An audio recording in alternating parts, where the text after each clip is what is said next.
امریکہ کے state کینسس city میں یہ ملاقات ہو رہی ہے، اور اس پہ تمام لوگوں سے میں نے یہی کہا کہ آپ لوگ اپنے کسی بڑی انویسٹمنٹ میں نہ لگیں اور آپ احتیاط برتیں، آپ محتاط رہیں۔ اور کچھ ایسے ہی ہوا، جن لوگوں نے سونے کو خریداری کی، جنہوں نے اسٹاکس کو بائی کیا، ان تمام لوگوں کے اسٹاپس آتے چلے گئے۔ تو بہرحال یہی امپورٹنٹ خبریں ہوتی ہیں جو کہ آپ لوگوں کے ساتھ شیئر کی جاتی ہیں، اور آپ لوگوں کو بتانے کی کوشش کی جاتی ہے کہ جناب یہ فلاں میٹنگ ہونے والی ہے، فلاں رپورٹ آنے والی ہے، فلاں رزلٹ آنے والا ہے، اور آپ اپنے پورٹ فولیو کو محتاط انداز میں ہینڈل کریں۔ تو بہرحال آج کینسس سٹی میں جیکسن ہول سمپوزیم اختتام پذیر ہوا، اور اس کی جو کنکلوڈنگ ریمارکس ہیں ہم یہی کہہ سکتے ہیں کہ جناب پوری دنیا میں جس طریقے سے روس اور یوکرین کے حوالے سے جو سلسلہ چل رہا ہے، تیل کی قیمتوں میں اضافے کے امکانات موجود ہیں، اور اس کی وجہ صرف یہی بتائی جا رہی ہے کہ جناب اگلے مہینے جس طریقے سے یورپ میں جو سرد لہریں آنا شروع ہو جائیں گی، اس حوالے سے یہ کہا جا رہا ہے کہ اگر روس نے جو اپنی انرجی سیکٹر کی جو سپلائی ہے اس کو بحال نہ کیا، تو ایک بڑا سیویئر کرائسس آ جائے گا پورے یورپ میں، اور تیل کی قیمتوں میں بہت زیادہ اضافہ ممکن ہے۔ اور اس کے ساتھ ساتھ یوکرین میں بھی آج ہم نے یہ خبر پڑھی کہ وہاں کے نیوکلیئر پاور پلانٹ پہ ایک شیل داغا گیا ہے، جو کہ بہت ہی سنگین صورتحال ہے۔ نیوکلیئر پاور پلانٹ پہ شیل داغنا، اس کے اوپر اٹیک کرنا، ایک ریڈیو ایکٹیو ایلیمنٹس کو پھیلا سکتا ہے، فیژن اور فیوژن کا عمل ہو سکتا ہے، لوگوں میں جو ڈفرینٹ بیماریاں ہوتی ہیں، جو ریڈیو ایکٹیو ایلیمنٹس ہوتے ہیں، وہ سرایت کر سکتے ہیں، جو کہ انسانی زندگی کے لیے بہت خطرناک ہیں، مہلک ہیں۔ بہرحال آج ہمارے پاس یہ خبر آئی ہے کہ یوکرین کے ایک شہر میں، زیپوریا غالباً اس کا نام ہے، وہاں پر ایک اٹیک ہوا ہے، شیل داغا گیا ہے روس کی جانب سے، اور نیوکلیئر پاور پلانٹ لیک ہو سکتا ہے۔ بہرحال یہ خبر نگیٹو آنے کی وجہ سے ہم یہ کہہ سکتے ہیں کہ تیل کی قیمتوں میں اضافہ ممکن ہے، اور دوسری طرف اگر ہم یہ کہیں کہ سونے چاندی اور کرنسی سٹاکس میں اضافہ ہوگا، یہ کہنا کچھ قبل از وقت ہوگا۔ اس کی وجہ یہ ہے کہ کل جس طریقے سے جمعرات کو مسٹر جیرمی پاول میں دھواں دار تقریر کرتے ہوئے یہ کہا کہ امریکہ اپنے شرح سود میں اضافے کو برقرار رکھے گا اور یہ سائیکل کا اینڈ نہیں ہے، تو اس بیسس پہ ہم یہ کہہ سکتے ہیں کہ اسٹاک مارکیٹیں کل جو صبح کھلیں گی وہ نچلی سطحوں پر کھل سکتی ہیں، سونے چاندی کرنسیز میں ڈاؤن فال آ سکتا ہے، ماں سوائے تیل کی قیمتوں میں جو کہا جا رہا ہے کہ یہ گراوٹ کا شکار ہو جائیں گے، لیکن ایسا دکھائی نہیں دے رہا، اور اس کی وجہ میں نے آپ کو بتا دی کہ یوکرین کے پاور پلانٹ کے اوپر ایک اٹیک ہوا ہے، جس سے تیل کی قیمتوں میں اضافے کے امکانات موجود ہیں۔ اچھا، اس کے ساتھ ہی جو ہمارے پاس جو باتیں ہو رہی ہیں کہ جناب انفلیشن امریکہ میں 40 سال کی بلند ترین سطح پر ہے، اور انٹرسٹ ریٹ بڑھانا اس کے لیے ناگزیر ہو چکا ہے۔ اچھا، اس کے ساتھ ہی یہ ہفتہ ہمارے لیے جس طریقے سے میں نے کہا کہ بروز بدھ ہمارے پاس منتھلی کلوزنگ رہے گی، لیکن جو فرائیڈے کو ہمارے پاس ایک بہت ہی امپورٹنٹ امریکہ کی رپورٹ آ رہی ہے، جس کو ہم نان فارم پے رول اور جاب رپورٹ کہتے ہیں، جو کہ امریکہ کی اکانومی کی one of the biggest report consider کی جاتی ہے۔ تو یہ جاب رپورٹ آئے گی، ان امپلائمنٹ ریٹ آئے گا، اور جاب رپورٹ کے حوالے سے یہ کہا جا رہا ہے کہ نان فارم پے رول میں 2,85,000 نوکریوں کا اضافہ ہو رہا ہے۔ یہ ایک اچھی خبر ہوگی، لیکن اس خبر میں آنے میں پورا ایک ہفتہ باقی ہے، لیکن یہ پازیٹیو سینٹیمنٹس ہیں، لیکن یہ رپورٹ کل کے لیے نہیں بلکہ یہ فرائیڈے کے لیے ہے۔ اچھا، اس کے ساتھ ہی جو ان امپلائمنٹ ریٹ کی رپورٹ ہے، وہ کہا جا رہا ہے کہ 50 سال کی کم ترین سطح پہ یہ رپورٹ آ رہی ہے کہ 3.5% امریکہ میں بے روزگاری کا ریشو ڈکلائن کر رہا ہے۔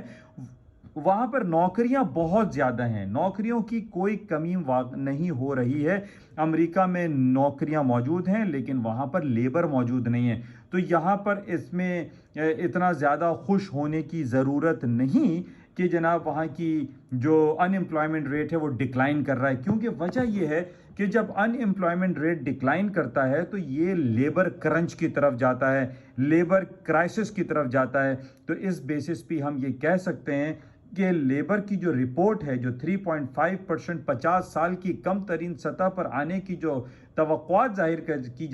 کی جا رہی ہیں، یہ امریکہ کی اسٹاک مارکیٹ کے لیے اتنی اچھی نہیں۔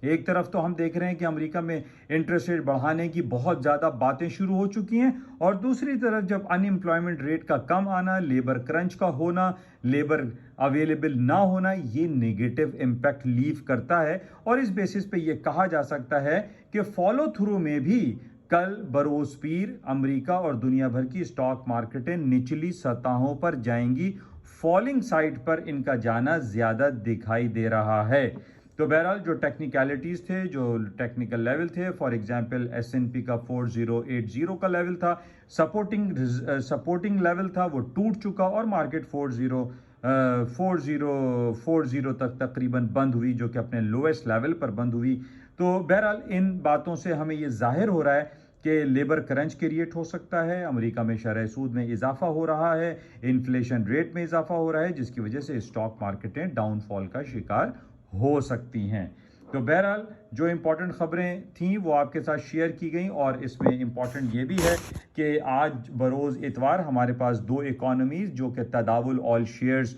سعودی عرب کی اسٹاک مارکیٹ ہے جو کہ 0.53% ڈاؤن بند ہوئی آج، اور اسی طریقے سے اتوار کو کھلنے والی تل ابیب اسرائیل کی مارکیٹ ہے جو کہ 1.64% ڈاؤن ہوئی۔ تو ہم یہ کہہ سکتے ہیں کہ کل بروز پیر جو مارکیٹیں کھلیں گی اس میں اسٹاک مارکیٹیں ڈاؤن فال کا شکار ہو سکتی ہیں، اور نہ صرف اسٹاک مارکیٹیں بلکہ گولڈ میں بھی ڈاؤن فال آ سکتا ہے، کیونکہ ٹیکنیکل لیولز پہ 1750 کے نیچے مارکیٹ کا رہنا یہ انڈیکیٹ کر رہا ہے کہ گولڈ کی مارکیٹیں ڈاؤن ہو سکتی ہیں، سلور کی مارکیٹیں ڈاؤن ہو سکتی ہیں۔ کرنسی مارکیٹ کو ہم پہلے ہی دیکھ رہے ہیں کہ یورو تقریباً 20 سے 22 سال کے لوئسٹ لیول پہ کھڑا ہوا ہے۔ جب ہم یہ دیکھ رہے ہیں کہ امریکہ شرح سود بڑھانے کے بہت زیادہ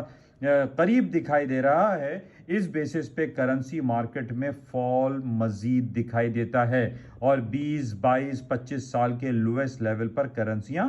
جا سکتی ہیں۔ تو بہرحال یہ کچھ رپورٹیں آپ کے ساتھ پیش کی گئیں۔ اس کے ساتھ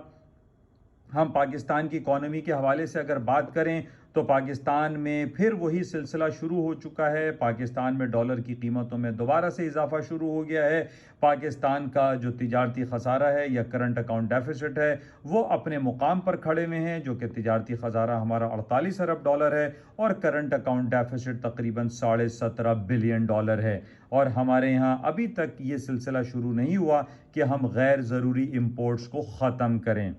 یہ ہمارے لیے نگیٹو ہے، جس سے پہلے بھی میں نے آپ سے یہ کہا تھا کہ سونے کی قیمتوں میں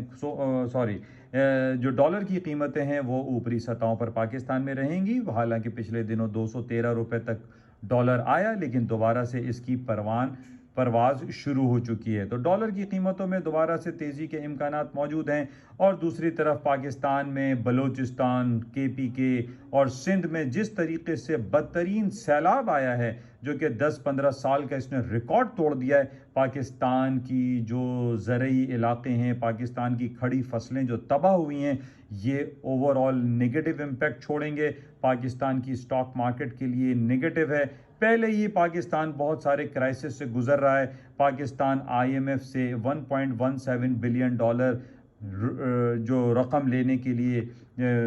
کوششیں کر رہا ہے، اس کو وہ رقم بھی وہاں سے موصول نہیں ہو رہی ہے۔ قطر ہے، سعودی عرب ہے، متحدہ عرب امارات ہیں، کہیں سے کوئی امداد ہمیں نہیں ملتی ہوئی دکھائی دے رہی سوائے باتیں، وعدے، تجزیے، تبصرے۔ تو پہلے بھی میں نے آپ سے یہ کہا تھا کہ IMF کی باتیں بہت ہو رہی ہیں، IMF نے پاکستانی قوم کا خون چوس لیا ہے، جس طریقے سے پہلے بھی میں نے آپ سے یہ کہا کہ جناب پاکستان میں پیٹرول کی قیمتیں، بجلی کی قیمتیں، گیس کی قیمتیں، یہ ساری بلندیوں تک، تاریخی بلندیوں تک چلتی چلی جا رہی ہیں، اور اس کی وجہ صرف اور صرف یہی ہے کہ ہمیں مجبوراً IMF کی شرطوں کو قبول کرنا پڑ رہا ہے۔ بہرحال پاکستان میں ابھی تک بھی کسی قسم کی باہر سے کوئی مدد نہیں آئی ہے، IMF صرف وعدے اور تبصرے اور ہمیں ٹیسٹ کر رہا ہے، لیکن ہمارے پاس کسی قسم کا کوئی ایک ڈھیلا پیسہ بھی موصول نہیں ہوا ہے۔ پاکستان کا جو سینٹرل بینک ہے اس کے فارن کرنسی ریزروز گرتے چلے جا رہے ہیں، پاکستان ایک سنگین صورتحال، ایک سنگین فائنینشیل کرائسس کی طرف جا رہا ہے اور گزر رہا ہے۔ ہماری یہ دعا ہے کہ پاکستان میں جس طرح سیلابی پریشانی سے لوگ پریشان ہیں، سیلاب سے تنگ ہیں، اللہ تعالی ہم سب پر اپنا کرم فرمائے۔ تو بہرحال انسان کو کوشش کرنی چاہیے کہ پاکستان کے حالات بہتر ہوں. بہرحال یہ کچھ خبریں آپ کے ساتھ شیئر کی گئی ہیں. امید ہے اس سے کچھ نہ کچھ آپ کو استفادہ حاصل ہوتا ہوگا. چند گھنٹوں کے بعد مارکیٹیں کھل جائیں گی. رات کے 3 بجے پاکستانی وقت کے مطابق انشاءاللہ رابطے میں رہیں گے. اجازت دیجیے. خدا حافظ.